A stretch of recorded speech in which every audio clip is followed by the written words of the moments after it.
La crisi del sector de l'habitatge afecta el conjunt de la societat, però deixa uns clars damnificats, els joves.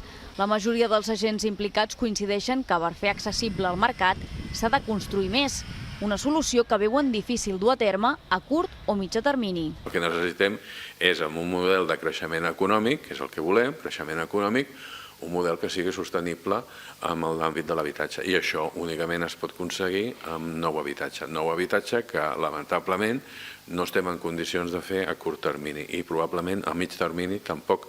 I a llarg termini, com no ens posem les piles, també ens costarà fer-ho. No anem al ritme adequat. En aquests moments hi ha una gran desproporció entre la demanda, que és molt creixent, i l'oferta que tímidament els últims anys ha anat en augment, però molt tímidament. A més, el dels joves és un col·lectiu que acostuma a tenir sous baixos. De fet, a Catalunya, de mitjana, han de destinar el 46% del sou a pagar un habitatge de 60 metres quadrats. A l'àrea metropolitana de Barcelona, la xifra s'enfila fins al 56%. El preu de l'habitatge per determinats col·lectius no és car, però per altres determinats col·lectius que tenen sous baixos sí que és un problema.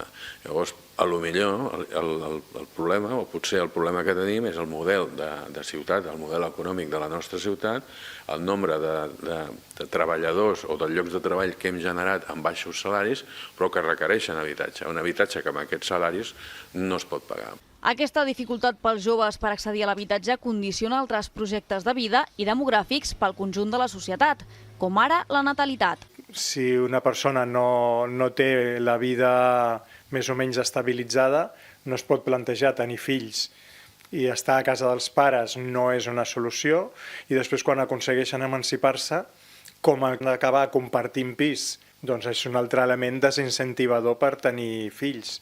I això al final el que està comprometent és una mica el futur de la societat catalana. Per tal d'accelerar la construcció d'habitatges, els diferents agents implicats reclamen més sòl edificable i accelerar els tràmits burocràtics.